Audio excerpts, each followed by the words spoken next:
Hello, my loves. Today we're going to look at some more Reddit stories, and if you've enjoyed a Reddit story, why don't you consider hitting the subscribe button? Maybe that's the notification bell too, and let's start with today's story. Stepdad cheats on my mom, so we get revenge. Me, 24-year-old, my mother, 50-year-old, my brother, 23-year-old, my sister, 30-year-old, cheating stepdad, 45-year-old, Chris stepdad's coworker, 25-year-old, Betty. The other woman, 40-year-old, Darla. This may be a long one, apologies in advance. I moved in with my mom after her marriage of 25 years with my bio dad was ended. He was a manipulative asshole, but that's another story. Shortly after the divorce, my mom introduced me to her boyfriend at the time, Chris. Now, my mom worked as a correctionals officer at the county jail. The boyfriend was a former inmate, in for a DUI.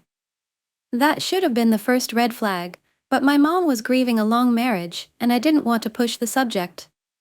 Chris seemed to make her happy, and that was enough for me. Me, bro and sis all moved in with mom and Chris, and we seemed to get along okay. Chris and I bonded a bit over our love of video games, and all seemed well. That is, until 2017. Due to Chris's prior DUI, he had to go in regularly for probationary checkups at the courthouse. One day, he didn't return, and we got a little worried. We then received a phone call from him, from Texas. Turns out, when he arrived at the courthouse that day, he was jumped by the FBI. His family from Texas was implicated on a number of gang and drug-related crimes, and due to a situation where he was in a vehicle during a drug handoff, he was on the hook as well. He ended up agreeing to testify against his family members in exchange for a shorter sentence, and allowed to be out of prison before the trial. My mom was distraught, and over the course of many phone calls over a year, they worked out their marriage plans when he returned. His store owner at the DQ he worked at allowed him to come back as well, back to his store manager position. Soon after, the drinking started. Now obviously, because of his DUI, Chris was clearly no stranger to drinking. He began to drink more and more, to the point where he was consuming half a 24-pack of beer a day. Chris was a mean drunk. He regularly started fights when wasted, and while they never got physical, he wasn't exactly kind with his words. My mom enabled his behavior for several years, saying the stress was getting to him from work and from the upcoming trial. Finally, after several years, my mom had enough. Chris came home extremely drunk one night, and my mom confronted him. She asked if he'd been drinking, and when he didn't deny it, she kicked him out. He went to live with a friend temporarily. The next morning, Mom asked us to help gather a few of his essentials so that he didn't have to re-enter the home until he was sober. While we were gathering his things, we heard a knock at the front door. We opened it to find Betty, one of Chris's coworkers and someone I went to high school with. She told my mom she had something important to share. After sitting my mom down and telling her not to share where she got the info from, Betty told my mom about how Chris was cheating on my mom with Darla. How he regularly had Darla perform sexual acts in and around his workplace. How Betty had caught them, and how Chris told her that if she ever told my mom, he'd fire her, he was the store manager. And finally, how Darla was pregnant. My mom was angry. After the initial shock wore off, she told us to round up all of Chris's things, and to dump it outside. We took everything of his out of the house and tossed it all in the alley behind our house. Chris had no reason or ability to return to the house, it was rented, with only my mom on the paperwork, so no issues there. In the meantime, she called and confronted him. He confessed to the entire affair, and that he was happy Darla was pregnant because that meant he'd finally have a child of his own. Mom refused to have more kids, we three were massive strains on her body, she likely wouldn't survive anymore. He refused to apologize for any of his actions. My mom arranged for him to collect his items from the alley, with an officer present, and he left our lives. Now, my mom clearly wanted to dust her hands of him and move on. She was already quite emotional from the whole ordeal, and wanted nothing more from him. But sis, bro, and I had other ideas. First, we called his workplace. DQ operates as an independently owned franchise, and the owner of this branch owned several branches in the area. He was also a good friend. We informed him of the sexual acts being performed on the premises, and he went through the processes of getting Chris booted from his position, and barred him from any of the branches in the area. Funnily, Betty got his position after he left, and now runs a tight and clean ship. Chris no longer had a job or a place to live, and so went to live with Darla in a town about an hour away. We found out that he started working at another DQ in that town, and informed the owner of that location of the situation. It took significantly longer, due to there being no current indecent actions occurring there, but eventually he lost that job too. Soon after, Chris began driving around our neighborhood, seemingly stalking my mom and our family, probably because of his job loss.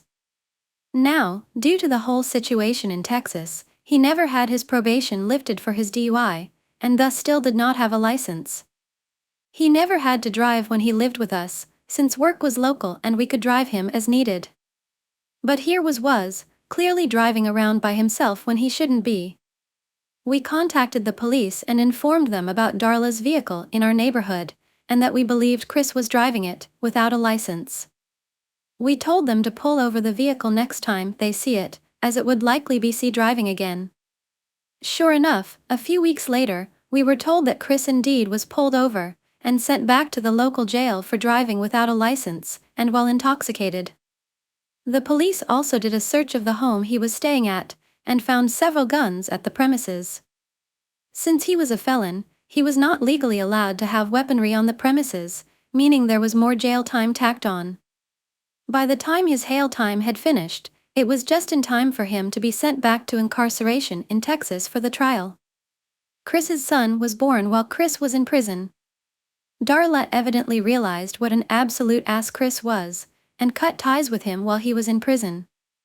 During his prison time, Chris started sending tons of letters to my mom, stating how sorry he was, pleading to take him back, and ranting about how it wasn't his fault, all in the same letter, mind you. Mom burnt every one of them. We moved on, moving out of state. Chris evidently got out of prison some years ago, and now lives in Kansas, struggling and fighting child support, which Darla sued him for. Mom now has a new boyfriend, who treats her right and cares a lot more than Chris ever did. Bro and sis moved on and out, and I still live with Mom, assisting her with the newly purchased home that we've been renovating. Lives looking okay.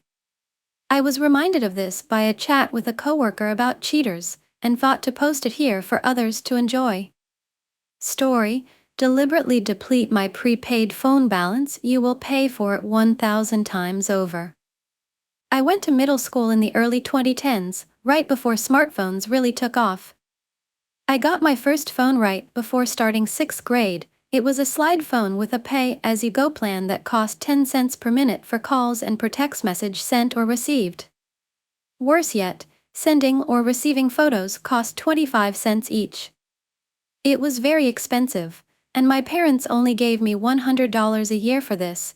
If I exceeded the amount, I had to cover the rest with my limited birthday and Christmas money I had. Fortunately, most of my friends were good about helping me preserve the balance. They would call and I'd let the call drop but immediately call back on a landline so it wouldn't count as a call, and they'd email me or message me on Skype for most things. Everything was good until Derek joined the group in 7th grade. At first we thought he was funny, but we quickly got fed up with him as he was very unpleasant and exhibited many antisocial behaviors. He started drama within the friend group and also caused issues between us and other kids outside of the group. He was manipulative and always played the victim when others rightfully called him out on his shit, and he knew how to charm parents, so getting rid of him was easier said than done. He was the one friend who didn't respect my phone situation. He very frequently texted me dumb memes, even though I told him multiple times to just email or Skype them to me instead since picture text messages cost 25 cents each. Unfortunately, blocking phone numbers was a feature that was unavailable for this pay-as-you-go plan, so there was nothing I could do as he spammed my phone. One day he got mad at me for some reason and spammed my phone with memes. He must have sent me over 100 lolcats over text. He kept sending them until I lost service since my phone balance was depleted. I had lost the $40 remaining in my account as a result. I was extremely pissed and demanded that he pay me the $40 he had cost me, and he refused and said it wasn't his problem. I got home from school really upset and told my dad about the situation, expecting him to go and tear Derek's mother a new one and demand the money, but my dad said that it wasn't worth the battle.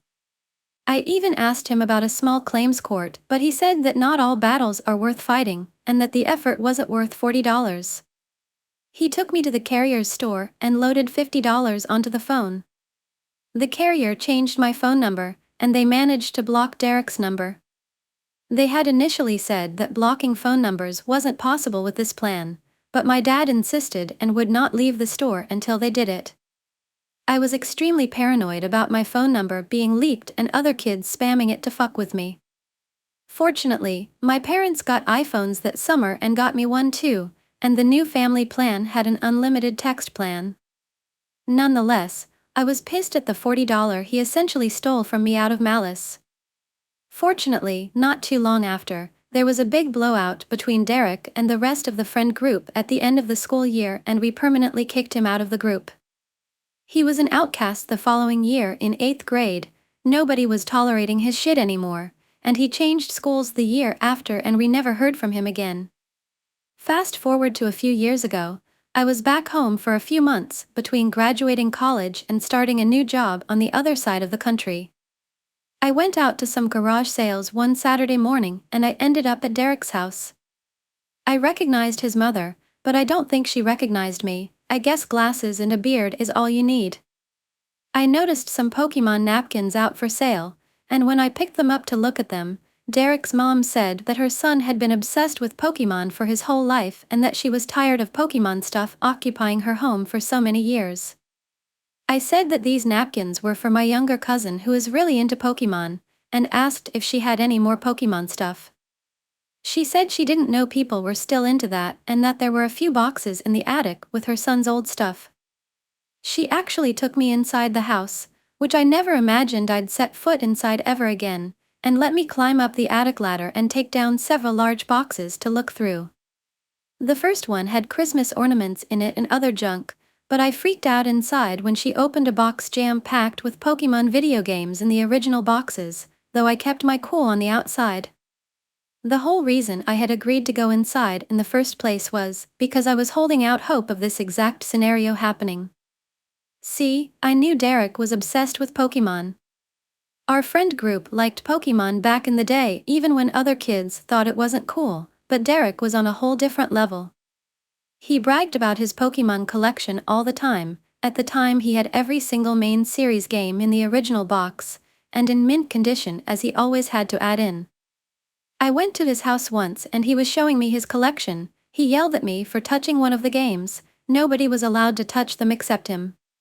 He had many older Nintendo games in excellent condition, but Pokemon was his favorite. He had had a couple of incidents with his mom damaging or throwing away his things. It wasn't out of malice, but just ignorance, as she didn't think the games or collectibles had any value. Fast forward into the present day, I was thinking about this when I asked his mother if she had any other Pokemon stuff. She ended up bringing out the motherlode. We opened all of the boxes she had me bring down. Within the boxes there was the beloved collection of Pokemon games, all very well preserved, as well as several Nintendo consoles, hundreds of games, 24 binders full of Pokemon cards, and there was also a box of many Lego sets with the original boxes and everything, with many old Star Wars sets. When I saw Django Fett I knew I struck gold. I told her that I liked old Legos as well, and asked her how much for the 5 boxes of games, cards, and Lego sets, and she thought for a second and said $100 a box, or $400 for all 5. I told her I would take it all and hauled ass to get to an ATM. I loaded the 5 boxes into my dad's truck and immediately drove home. I knew there was potentially tens of thousands of dollars of goods here. This was the score of a lifetime and I finally felt vindicated for the $40 Derek had taken from me all those years ago. I ended up giving all the stuff to my uncle, who's a hobbyist eBay reseller. He offered to sell it all. He was willing to go through the effort and sell everything individually, and despite my insistence, he said he wouldn't take more than a 10% cut of the profits after all fees and taxes. We went through and logged every single item along with the estimated value, and the total of the whole lot was about $40,000. 40,000 was a poetic number since this was 1,000x the value of what Derek stole from me all those years ago. My uncle sold most of the lot before the end of the summer and ended up writing me a check. Though it was considerably less than $40,000, it was still a life-changing amount of money for me. I was able to pay off my remaining student loans and put the rest towards a down payment on a new car. Story: a lawyer's pro-revenge on a landlord. Landlords are assholes, generally speaking. Everyone knows that. But if you think residential landlords are bad, they're nothing compared to commercial landlords. Landlords of commercial buildings are some of the cruelest, nastiest people I've ever come across. This revenge tale is about a commercial landlord and how I dealt with him. Back in the 90s, sometimes I'd go for lunch at this restaurant in the basement of our building. The place was called the Vault because it had a massive bank vault that had always been there, dating back to the days before the place was turned into a restaurant. The vault was so huge that they could seat a couple of tables in there, and you could eat dinner surrounded by rows of old, gleaming safe deposit boxes. One day I was there for lunch, and the owner took me aside. "The landlord's driving me nuts," he said.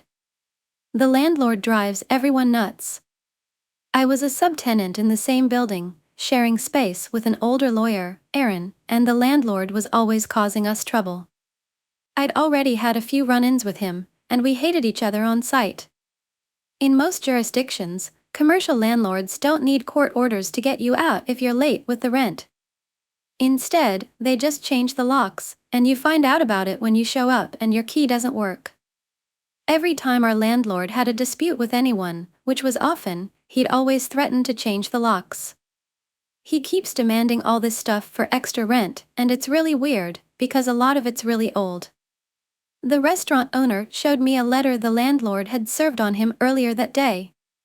I looked over the demand, and read a list of expenses for snow removal and parking lot repair and common area flooring and all kinds of crap going back years. I read it all the way to the end, and there it was, the usual clause saying he was going to change the locks if the tenant didn't pay this and do that. From the wording of the demand, it looks like you've been fighting a while. Why did you wait before consulting a lawyer? I asked one of the lawyers I know, and he said it's hopeless. He told me the lawyer's name. It was a guy I knew with a shitty real estate practice, who'd resorted to taking little legal aid cases to keep the lights on when the market tanked in '89. You do something to make the landlord hate you? I asked, because this is a bit over the top, even for our asshole landlord. He knows I'm moving the restaurant. I think he's trying to grab as much money as possible before I go. Plus he's giving me grief over the vault. He won't let you take it with you. Are you kidding? It weighs almost 100 tons, and I don't need it. But the lease says I have to remove it, and that I also have to restore the building to what it was before there was a vault. That would cost a fortune. The asshole landlord says if I leave the vault behind when I move, he'll sue. Send your lease up to my office, and let me look it over, I said. I finished my lunch, and when I got back to my office the lease was waiting for me. It was just as bad as the restaurant owner said. The lease was a renewal of an assignment of a renewal, the original documents dating back to the shortly after W.W.2 when a bank first leased the place and the vault was installed. Somehow the landlord had suckered the restaurant into taking over a lease that left him liable to remove a bank vault at the end of term. No big deal, I thought, the restaurant can default, and all the landlord can do is sue a shell company. But when I got to the last page of the lease, there was a guarantee clause. The restaurant owner had personally guaranteed the lease, and he was on the hook for removing a vault weighing 100 tons, and then fixing the place up. It would cost a fortune. The case was hopeless, of course, that was obvious right away. But then I thought about the asshole landlord with his demands and his threats and his rent hikes, and I asked my brain to do me a solid, which it promptly did. I picked up the phone and called the restaurant owner. I'm fucked, right? You're calling me to say there's no way out. That's what my commercial lawyer already said. But I just thought I'd ask. I can save you, but it's gonna cost. How much? 5,000 in legals, and another G-note for the agent. Agent. What kind of agent? Real estate. Send up a check, certified, and leave the rest to me. The check hit my desk in less than an hour. I went to Aaron's office. I need a real estate agent, I said. You buying a house? Nope. Selling a house? Nope. By this point I'd been sharing space with Aaron for almost 5 years, and he knew me pretty well. You pulling one of your stunts again? He asked. Yup. But nothing that will get you into trouble. I know a guy. Aaron knew all kinds of guys, and that's one of the reasons he eventually got disbarred. But he knew a guy, and he gave me the agent's name and number, and the next day I paid the agent a visit. I told him what I needed, and we agreed to terms. I gave him some papers and the cash for his fee. A few days later I was again at the vault for lunch. The owner saw me walk in and greeted me himself. The landlord's here, he said. Why? For lunch and to be an asshole. Let's sit in the vault room so I don't have to look at his face. He took me to the vault room, and with the door almost completely closed, we had a consultation while we ate pasta and drank red wine. We're making demand on the landlord, I said, munching on spaghetti carbonara. Demand? What are we demanding? I pulled a document out of my briefcase and passed it to him while I sipped my wine. We're demanding that the asshole landlord release all the restaurant equipment, all the fixtures. The ovens, the freezers, the ventilation, everything you need to run a restaurant.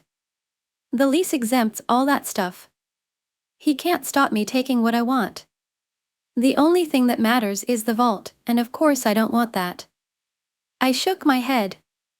You need the vault, I said, and we're demanding that he release the bank vault as well. We're insisting that he let you take it out within 7 business days. You think you can beat the landlord with reverse psychology? You think if you treat him like a 2-year-old, you can manipulate him into doing what you want? We'll find out soon enough. He's had the demand for a couple of days now. The restaurant owner dropped his wine glass and it shattered on the marble floor. You already gave it to him, the restaurant owner said. He got up, swung open the vault door and called for the waiter to clean up the mess. Let's see what the landlord has to say, I told him, and we walked over to the landlord's table. The landlord was a big, beefy man with a big appetite. He sat alone, eating a rack of lamb wolfishly with his hands. My client needs an answer today, I said. The landlord looked up at me as he chewed noisily. I'm the vault's lawyer, I said. I gave you a demand the other day. My client needs an answer right now. He needs the vault for a new place, and he's got to make arrangements. Your client can forget about the bank vault, he said, wiping his massive greasy hands on an already soiled napkin. But you can't do that, I said. My shock was feigned, but the restaurant owner's jaw dropped for real. The landlord laughed at us. I'm the landlord. I can do what I want. I'm gonna need that in writing, because my client might sue. I said. Sue all you like, the landlord told me, sue till you're blue in the face. He told me that I'd have a formal response by day's end, and then he told me to go away and let him finish his lunch. When the letter arrived from the landlord, claiming ownership over the bank vault, I brought it downstairs and showed it to my client. How the hell did you do that? Trade secret, I said. The following month the restaurant moved out and the place was empty, and that was too bad, because I had always liked eating at the vault. Now the restaurant was in a new location 20 minutes away. They called the new place the Vault, and they'd preserved the vibe of the old place. It was very similar, except they didn't have the bank vault. The bank vault, all 100 tons of it, was where it had always been, in the basement of the building where I rented space. I showed up for work a little after that, and Aaron collared me. "The landlord's looking for you," he said. "Oh yeah. What about?" "He's really angry. He said his deal fell through." Deal.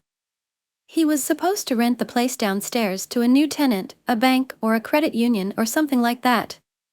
They were supposed to come in to sign a lease, but they didn't show up. "And what's that got to do with me?" I said to Aaron, and I said the same thing again to the landlord when he managed to track me down a couple of days later. "I know you were behind this," he said, his jowls quivering. "I know it was you. That offer from the agent, it was all bullshit. Just a trick to make me keep the vault, so that your client could sneak out of the place and leave that fucking bank vault behind. I'm gonna sue. If you're looking for counsel, I think I'm going to have to declare a conflict. I'm gonna sue the restaurant, and that agent, and I'm gonna sue you." He stormed off. But the landlord didn't sue.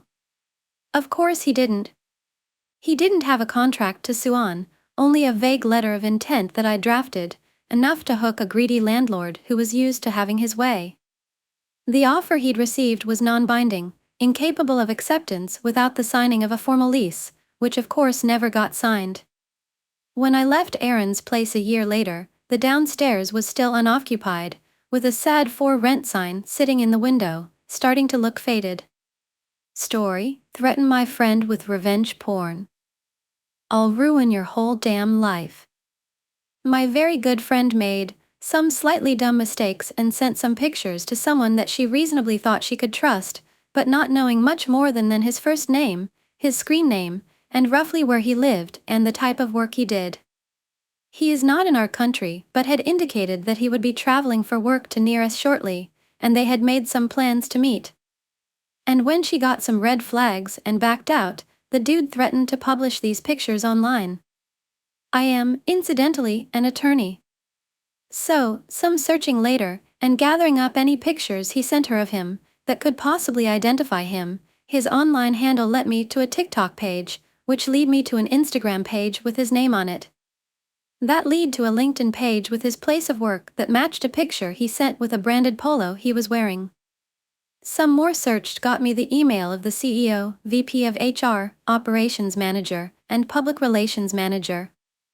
I just fired off an email on behalf of my client of the screenshots of him threatening revenge porn, snippets of the conversation showing that username while he sent that exact picture of him wearing his company's branded apparel, links to how I know it's him, along with pictures he sent her of his motorcycle with the license plate showing, as further proof it is him.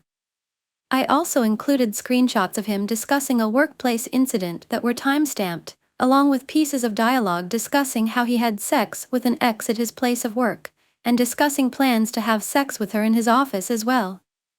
I also included a picture he sent her showing his work laptop with his entire Outlook calendar, along with proprietary information, which he sent to prove he was busy, along with other pictures he took of his workplace with non-consenting employees. I further informed his employer that I will be forwarding all this information to them, law enforcement, and since he had indicated that he would be traveling to the United States soon, will also forward this to the local office of the Federal Bureau of Investigation as, since my client is a U.S. citizen on U.S. soil, these threats constituted a federal crime. So that should they continue with his employment, and continue with their plans to send him to the United States for work, I will ensure, on behalf of my client, that federal law enforcement is waiting for him on arrival. Which I will do, as one of the assistant U.S. attorneys for this region is a law school buddy of mine. Since I have his license plate hashtag, I know where he lives, and will be contacting his local authorities tomorrow. You dumb motherfucker, thinking you were hiding around anonymity, thinking you could threaten my friend? It took me 45 minutes to destroy your life. Story: 401k with a side of revenge. Someone suggested I post this story over here. Enjoy. When our first child was born, my ex forced me to quit my job. When our second child was 2, I found out about his affair. By then he was extremely verbally, emotionally, and sometimes physically abusive. When he abused our firstborn, I put him out. That was in 2012. I couldn't afford daycare to work and had no family support. He refused to give me any money to take care of the kids, saying, The courts haven't ordered me to give you a dime. He lied to the bank and had my accounts frozen and even assaulted me when I filed for default in the divorce. The judge finally ordered him to pay child and spousal support 6 months after I kicked him out. It was $2,562 a month. He refused to pay it until the garnishment kicked in, and by then he was $6,000 behind in support. I used that to get permission to move away. I remarried a year after the divorce. I checked the court docs and there was a little box that said spousal support stopped upon remarriage if that box was checked. It wasn't checked, so I figured I was good. Instead of filing for his retirement, I just took that year of spousal support, $12,000, and left it alone. Spousal support was only ordered for 2 years. In 2017, he filed for sole custody of the kids out of nowhere. That was when he found out I had remarried and he had paid spousal support to me during the first year of my marriage. I told him I took that money instead of filing for my share of his retirement. I said if he let me keep that $12,000, I wouldn't file to split his 401k. He demanded that I repay the spousal support. The judge ordered me to repay it but increased child support and deducted the repayment from that.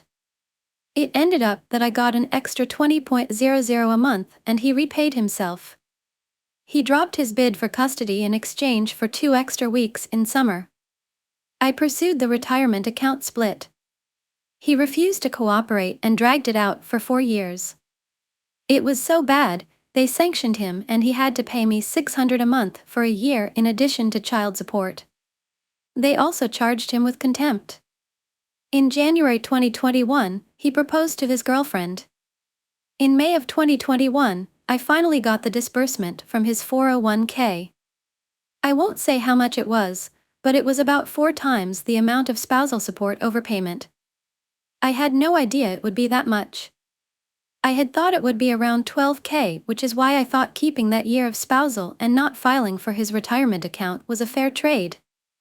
Had he not tried to take the kids from me, I never would have filed to split the account. Play stupid games, win stupid prizes. His fiancée emailed me recently and told me it is my fault he won't marry her because I cleaned out his retirement account. She said I shouldn't have stolen his money. I told her that I gave him the option to let me keep that year of spousal support or take it back and I could file for his retirement. He chose to have me file for his retirement.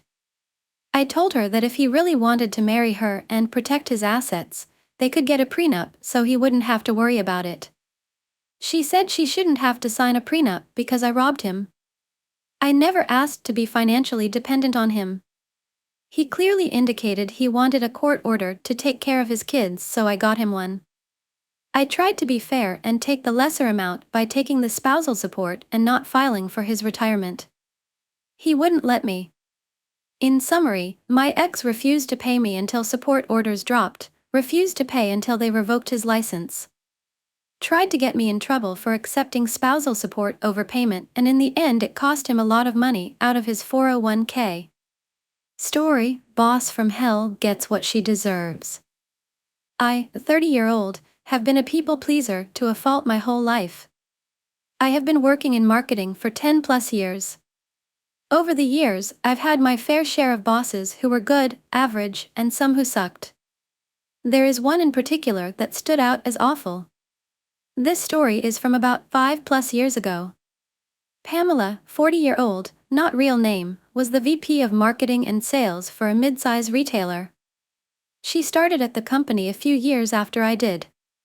And if rumors were true, she was the 4th pick for the position and was simply hired so the company could appease shareholders.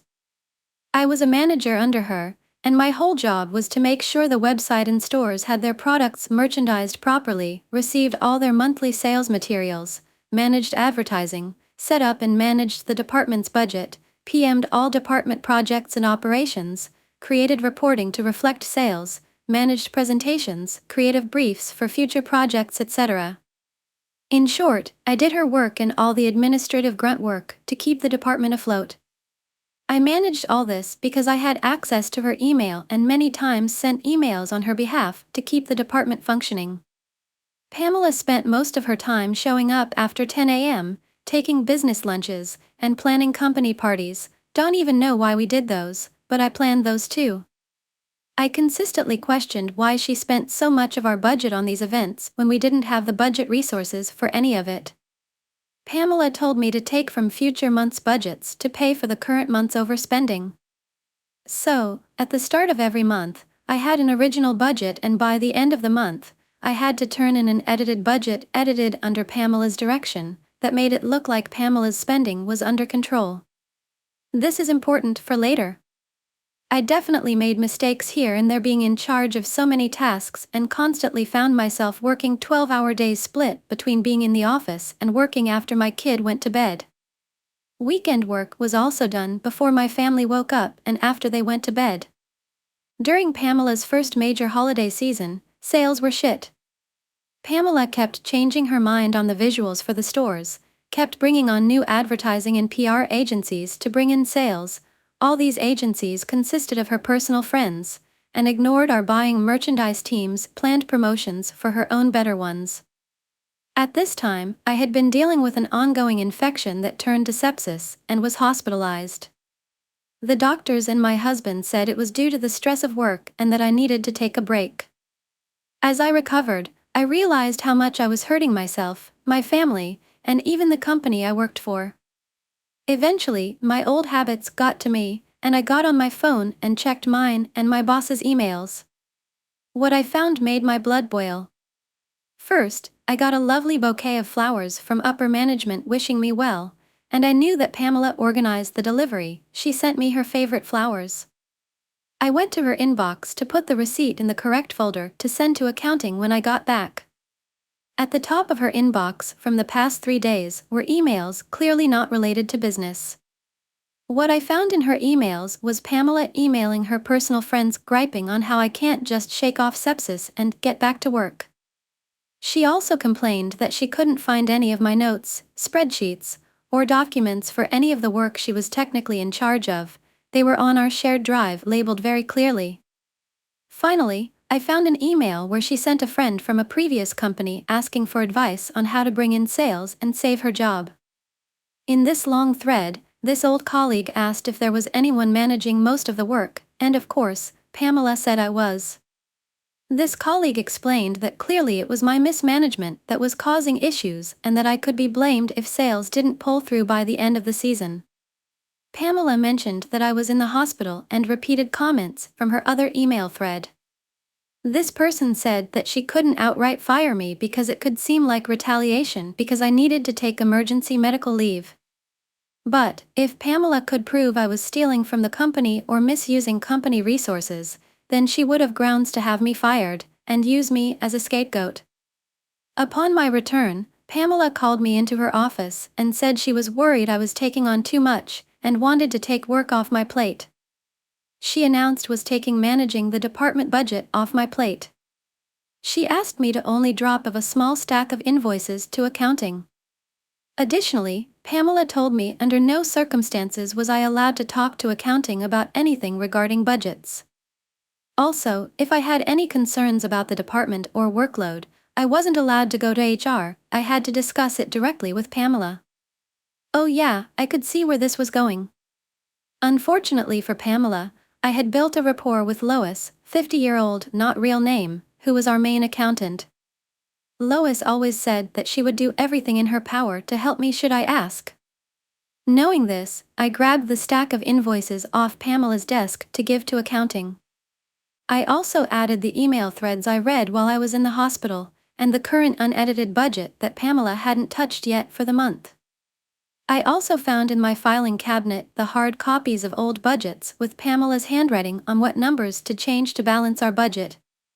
Finally, I added an email from our first round of budget adjustments where Pamela subtly threatened to put someone else in my job if I couldn't do what she asked.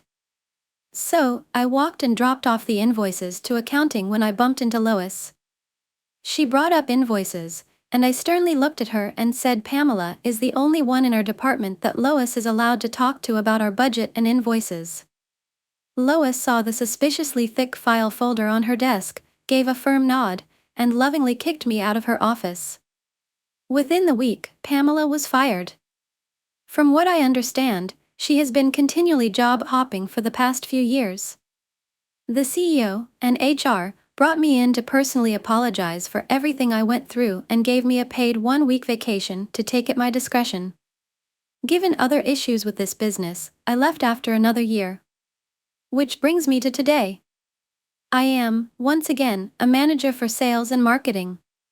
I have a wonderful boss, Mike, 40-year-old, who trusts my business decisions and backs me up on practically everything. We are hiring my team for me to solely manage and direct.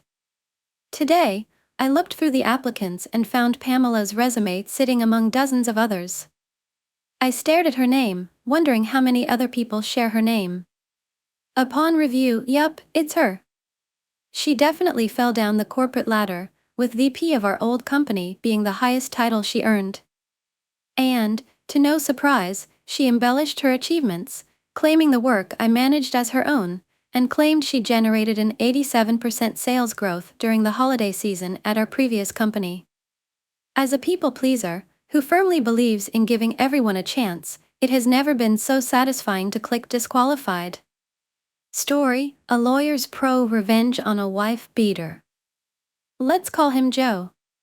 I have to call him something, the man I ruined, but I can't call him by his real name, so let's call him Joe. Joe was a wife beater. I was hired by Joe's brother-in-law, the brother of the wife that Joe beat. My client was also Joe's ex-business partner. Aside from the whole "you beat up my sister" thing, my client had another beef with Joe, a serious business beef. My client took it to court and gave me the case to handle. Joe and his lawyers fought me long and hard. Joe was confident that his bullshit and outright perjury would carry the day. It had always worked before. His bullshit and his fists had won him a good settlement with his ex-wife, free of child support, so maybe he thought that threats and lies would carry the day once more, but he was wrong, and after the trial I had a judgment against him, a big judgment, far bigger than he could pay. Joe twisted and he turned and he shimmied and shaked, but after a while I'd located and taken all his assets. It was easy, really. Joe had no thought of consequences, and so he didn't lawyer up until it was too late. If one of my clients ever sues you, you're in trouble, because my clients lawyer up before they even know your name. But Joe didn't lawyer up until the process server threw the papers at his feet, and by then, it was far too late. I went through Joe's assets like a meat grinder, and after a while Joe had but one property left, a house, and he clung to that house, for it was rented out, and his sole source of income. Joe lived in the unfinished basement, and he survived on what the upstairs tenants paid him. He cashed their rent checks at payday loan places, paying hefty fees, but it was worth it, because he knew that I'd garnish any bank account that he opened. Joe managed to hide his rental place from me for a while because he owned it through a numbered company, but my investigator found him one day, and followed him home.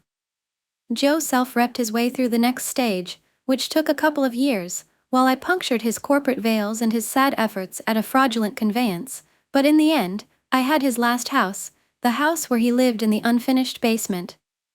Joe stepped out one day to get a pack of cigarettes, and when he came back the sheriff had changed the locks. Can my client at least live in the basement? Joe's lawyer said to me, pro bono, because by this point Joe had nothing to pay lawyers. I knew the pro bono guy, he practiced law nearby. As I was talking to him, I could see pro bono guy's office window across the parking lot from my office tower window. Ask the purchaser, I said, it's out of my hands, and it was. I told Joe's lawyer that the new owner and nominee, one of my client's employees, wouldn't let him back into his shitty basement apartment. Joe, a man who had owned this and that here and there and all over town, had just lost the last thing he owned on earth. Except for his truck. He still had his truck left. Joe's truck was this big-ass gas-guzzling beast that he drove around in. It was too old and too frail to be worth seizing, so I let Joe keep it, and I was glad I did that, because now the truck was where Joe slept. Until he made a mistake and lost his truck, too. He lost his truck the day I got a phone call from the tenants at the house that Joe used to own. He came back and parked his truck across the driveway, the tenant said, adding that Joe had gone nuts. He'd parked his truck there in a rage, out of spite, and then walked into town, saying he'd be back later that day to sleep in his truck. "Can you get around the truck?" I asked. The tenant could not. The driveway was blocked. I called one of the tow truck guys that I used to defend back in my criminal lawyer days, and in a couple of hours that truck was gone, and parked somewhere else, somewhere special, in accordance with my specific instructions. "My guy wants his truck back," the pro bono lawyer said the next day when he called me. "Not happening," I said. I stood in my office 15 floors above the parking lot, and looked down where I imagined my pro bono counterpart was standing in his office, facing the same lot. "But you have no right to the truck," he said. "He has no right to block a man's driveway," I replied. It was terrible, really, standing up high, pronouncing words that took away a man's final asset, the last thing he owned on earth. I imagined that this must be what God feels like, before he strips a man of everything and sends him to hell. "Are you really gonna make me go to court over this?" said pro bono guy. "Do what you gotta do," I said, and pro bono guy said his client was coming in the next day to sign an affidavit, and then they were going to court to get the truck back. But I was unconcerned. The next day was bright and the sun was shining, and it was 9 a.m. as I looked out the window and sipped my coffee. My phone rang. I picked up. It was pro bono man. "Why didn't you tell me that Joe's truck was parked right outside my office?" His voice was tight, and I could tell that he must have been shaking with anger. "Is that so?" I said, staring out at Joe's truck parked 15 stories below me. "How careless of my bailiff to leave the truck where your client could easily take it back. I really must speak to him." "Very funny. My client's going to soon know he isn't. He's going to get in that truck and drive away, right now." I told my tow guy to fill up the tank, and he gave it an oil change too, gratis. "Tell your client to get in his truck and drive off, and that if I ever see that truck again, I'll seize it, to satisfy the rest of my client's judgment." Pro bono guy tried to argue, but I was firm. Then I put the phone down and picked up my coffee. A few minutes later Joe walked out of his lawyer's office and over to his truck. As he walked I saw that there was no longer a bounce to his step. The joy had gone out of him. Joe wasn't the first guy I ruined and he won't be the last, but he is the only one whose final ruin I witnessed from on high, from my office, and it was one of the most powerful experiences of my life, watching a man walk to his truck, knowing that I had stripped him of everything else he had, and that he owed his possession of his last asset, his truck, to my mercy. Joe drove away, his big-ass ancient truck spilling clouds of smoke from the exhaust. I was pretty sure I'd never hear from him again, and I never did. Story: I blew up a romance scammer's life. I blew up a romance scammer's life. This one is fresh and still unfolding, but it's already hit an explosive level. Some details intentionally vague. I'm a woman in my 30s with a reasonably good corporate-type job in a field with lots of room for growth, and am recently back into the dating scene after a decade. I'm kind of a would-be a 10 if she lost 30 pounds looking girl, beautiful face if a bit chubby, but I never have issues getting a date. I'm not well off, but I'm stable and have a bit of spending money. I live in a large multicultural city and my ex was an immigrant, so I'm open to dating people of any origin. A few weeks ago, I met a very charming man from a Latin American country only a couple years younger than me. Seemed very sweet, cuddly, intelligent, family-oriented, emotionally available, educated and in a good profession back home in his country, and had a lot in common with me. Chemistry seemed amazing inside and outside the bedroom. He was honest that he was in my country on a tourist visa but hoping to stay. I made it clear I wouldn't be able to help him with that, but we have a fun summer fling while he was here. If he managed to stay or come back, only then would we consider a real relationship. Then the other shoe dropped. A couple weeks and 4 dates in, during a text conversation about my work, he asked me to be his sugar mommy. I initially laughed and assumed it was a joke. He kept pushing and clearly said it wasn't. Of course, feeling insulted by this, I went off on him. He maintained it as a serious ask until I hit a nerve with my complaints about how embarrassed he should be to ask me that. Then he got angry and insulted me for thinking he was serious about it. No apology for being hurtful to me. Obviously, what I did next was take screenshots and cry about it to my closest friends. I was hurt that I was fooled into thinking he liked me and that he thought I needed to pay for a man. My friends started the fuse on what happened next. One of my friends started snooping more on his online presence. Together we found about 6 different Instagram accounts that were him using different variations of his name and different photos of himself, all uploaded in batches. On Facebook, a similar pattern. All very scammy and suspicious looking. He'd been foolish enough on one of his profiles though to follow and tag the employer that he was working for illegally on his tourist visa in my country. So I contacted another close friend in a local law enforcement agency that works with immigration. She looked up his file. He had a wife and daughter at home.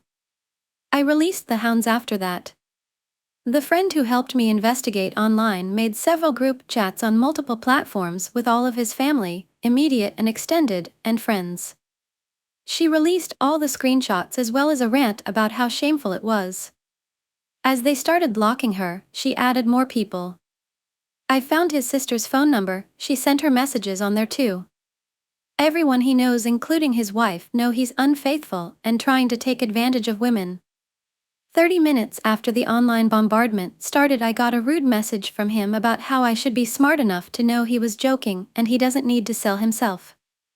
I didn't reply. Next step? Online immigration reporting form with all the info we found: work info, employer name and address, his home address, full name, DOB, photos, screenshots admitting to working. Usually these reports take months to be reviewed, if at all, but I gave the file number to my law enforcement friend. 2 days later, law enforcement officers visited him at home. They found him with a phone number that was issued to a local resident. All his roommates also had numbers issued to the same person, a direct link to the employer. He received a caution for trying to scam me, a no contact order and a flag on his immigration file that based on his country of origin will likely mean he can never return, as well as a strict warning to not work without authorization. His roommates also received warnings. His employer received a visit next. They found significant proof that they'd been employing him illegally as well as multiple other people. Their investigation is still ongoing, but so far they are likely to receive tens of thousands in fines or possible jail time.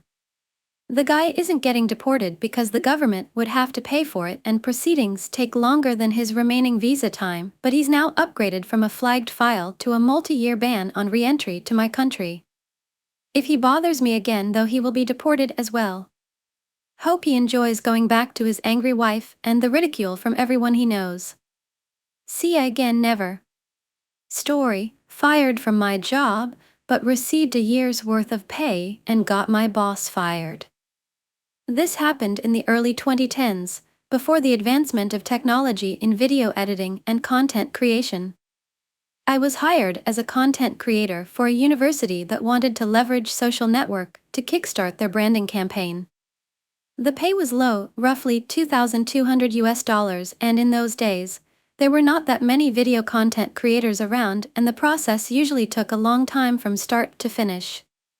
I was hired, and on my second day, my manager presented my KPI of 85 3 to 10-minute videos in 52 weeks, which was impossible for a one-man team in those days. This meant I had to do the scripting, producing, casting talents, shooting videos, composing music. They were too cheap to pay for a royalty-free music subscription and editing, all of which I had to use my own equipment and software because their cameras and computers were so old, they simply couldn't handle the strain of even doing things in 720p, much less 1080p. I tried to let my manager know, but she just smiled encouragingly, telling me to give it a try, assuring me if the videos were good, the quantity would not be what she focused on.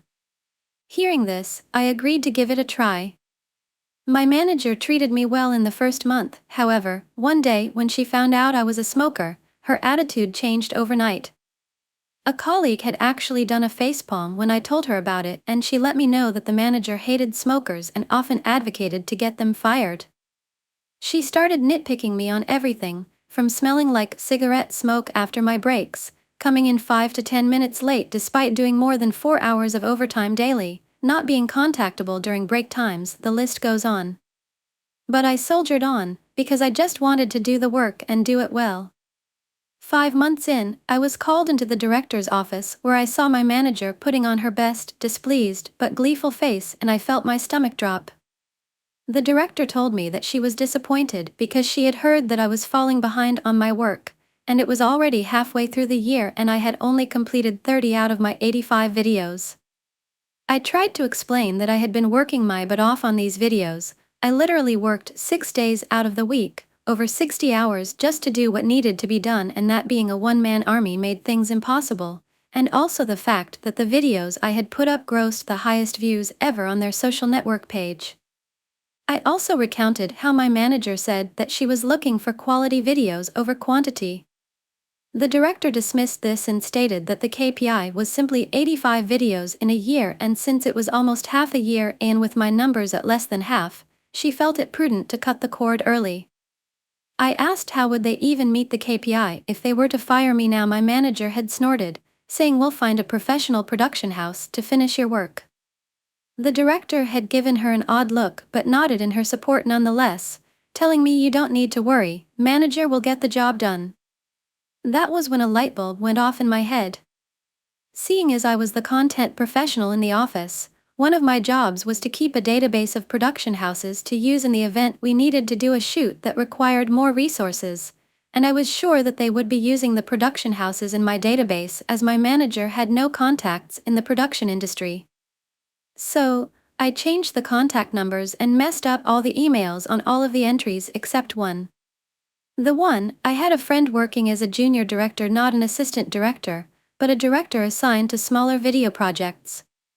I gave him a call and told him of my plan, and sure enough within 2 days, they were called to come in to pitch. I told him that I had a plan that was a win-win for us. It would instantly help him and put him on the fast track to a director position by bringing in that much business to his production house, and it would also benefit me financially. I would teach him exactly how to pitch to win over the boss and the director, and in turn, his company would pay me a standard finder's fee of 15%.